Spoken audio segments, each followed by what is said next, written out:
देखने वाले हैं 10th क्लास के टॉपिक जो है इम्पोर्टेंट, ये जो बोर्ड के एग्जाम में पूछा ही जाता है। अवतल दर्पण और उत्तल दर्पण में अंतर स्पष्ट कीजिए, ऐसे पूछेगा आपसे क्वेश्चन पूछेगा अवतल दर्पण या उत्तल दर्पण में अंतर स्पष्ट कीजिए। तो क्या लिखना है, सबसे पहले एक साइड लिख देना है अवतल दर्पण और एक साइड लिखना है उत्तल दर्पण। तो हम लोग यहाँ पर अवतल दर्पण को हम लोग कनकेव मिरर कहते हैं। यहाँ पर प्लेन लिखा हुआ था, सॉरी, ये आपका जो होगा कनकेव मिरर होगा। तो सबसे पहले जानकारी के लिए बता दे, जो अवतल दर्पण और उत्तल दर्पण जो है ना, ये गोलीय दर्पण के ही पार्ट है। तो ये गोलीय दर्पण का ही पार्ट है। तो इसका जो परावर्तक सतह होता है ना, वैसा दर्पण वैसा गोलीय दर्पण जिसका परावर्तक सतह अंदर की ओर होता है और बाहर से पेंट किया होता है। अब इसमें उत्तल दर्पण में जिसका परावर्तक सतह देखिए उठा हुआ रहता है, बाहर की ओर होता है लेकिन अंदर की ओर पेंट किया रहता है। आप फिगर में देख सकते हैं। अब यहाँ जो x और y है और इसमें भी x और y दिख रहा है ना, ये दर्पण का द्वारा कहलाता है। दर्पण का द्वारा कितना चौड़ा है, दर्पण का द्वारा। और इसी दर्पण के द्वारा के मध्य बिंदु जो होता है ये आपका ध्रुव कहलाता है, जिसको P से डिनोट करते हैं और इसको भी हम लोग P से डिनोट करते हैं। अब देखो ये गोले दर्पण के भाग है, तो यहाँ एक गोला बनाएंगे तो कहीं ना कहीं इसका एक सेंटर होगा ना, तो इसको बोला जाता है वक्रता केंद्र बोलेंगे। अब यहाँ P से लेकर C तक की दूरी के वक्रता त्रिज्या बोलते हैं। अब इसका कहीं ना कहीं केंद्र होगा, वक्रता केंद्र यहाँ पर होगा। अब P से लेकर C तक के आधा दूरी जो होगा ना, ये आपको कहा जाता है फोकस दूरी। यहाँ से यहाँ फोकस दूरी, लेकिन इस पॉइंट को बोलते हैं हम लोग फोकस। यहाँ पर भी आधा कर दीजिए P और C के बीच की दूरी, यहाँ से आपका हो जाएगा फोकस।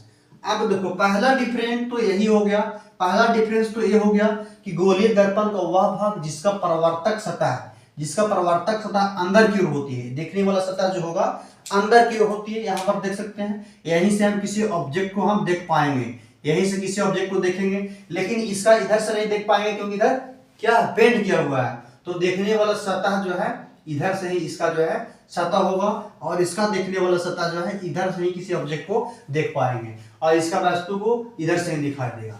तो पहला डिफरेंस तो ये हो गया, इसका जो है परावर्तक सतह अंदर की ओर होती है लेकिन इसका परावर्तक सतह बाहर की ओर होती है।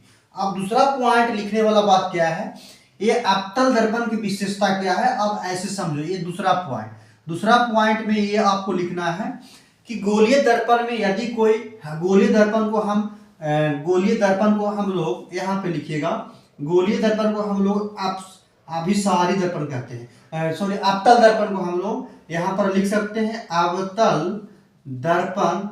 अवतल दर्पण को इसको मिटाइए, यहाँ पर लिख देते हैं अवतल दर्पण को अभिसारी दर्पण कहते हैं। कौन सा दर्पण कहते हैं, अभिसारी दर्पण भी हम कहते हैं।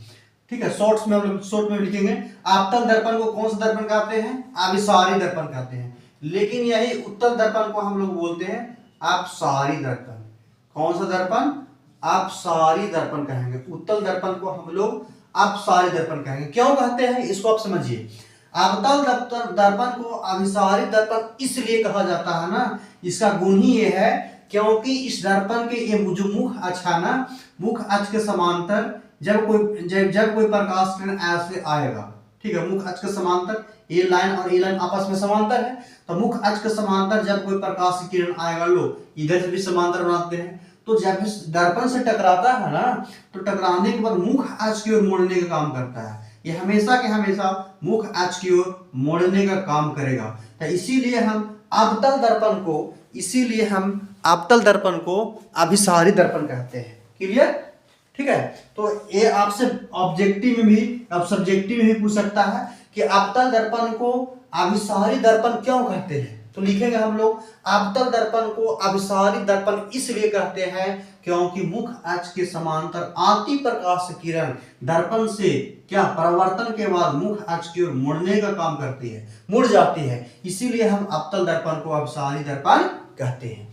लेकिन उत्तल दर्पण को अपसारी दर्पण कहते हैं। उत्तल दर्पण को अपसारी दर्पण क्यों कहते हैं, क्योंकि मुख अक्ष के समांतर, क्योंकि यहाँ पे मुख अक्ष के समांतर कोई प्रकाश किरण आएगा ना, तो दर्पण से टकराने के बाद, दर्पण से जब टकराएगा ना, तो इधर तो जाएगा नहीं, ये ऐसे मुड़ जाता है, मुख अक्ष से दूर हट जाती है, मुख अक्ष से दूर हट जाने का काम करते हैं। देखिए ए वाला लाइन और ए वाला लाइन जो है मुख अक्ष से दूर हट रहा है, इसीलिए हम उत्तल दर्पण को हम अपसारी दर्पण कहेंगे, अपसारी दर्पण कहेंगे। 2 पॉइंट क्लियर हो गया।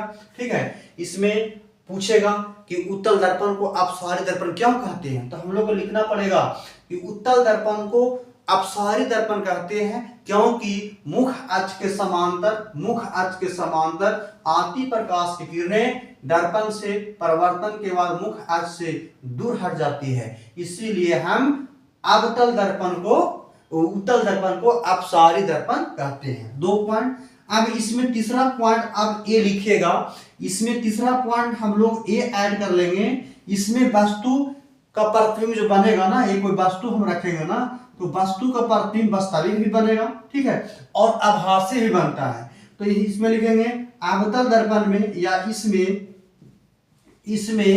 प्रतिबिंब जो है, प्रतिबिंब कैसा प्रतिबिंब बनता है भाई, ये याद रखना, हम याद करवा दे रहे हैं। इसमें जो आपका है वास्तविक भी प्रतिबिंब बनेगा और दूसरा आभासी भी प्रतिबिंब बनेगा।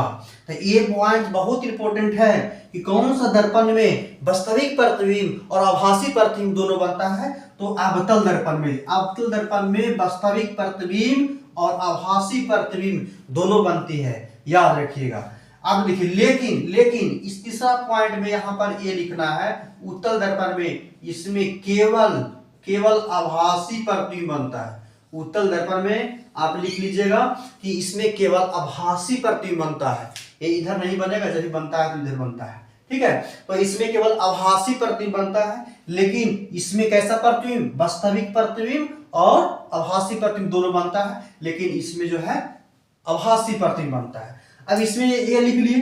अब चौथा पॉइंट क्या लिख सकते हैं बताओ। इसमें आप लोग आवर्धन का नाम सुने होंगे। आवर्धन का मतलब मैग्निफिकेशन होता है, एम से नोट करते हैं, और ये आवर्धन बराबर प्रतिबिंब की ऊंचाई बटा में वस्तु की ऊंचाई।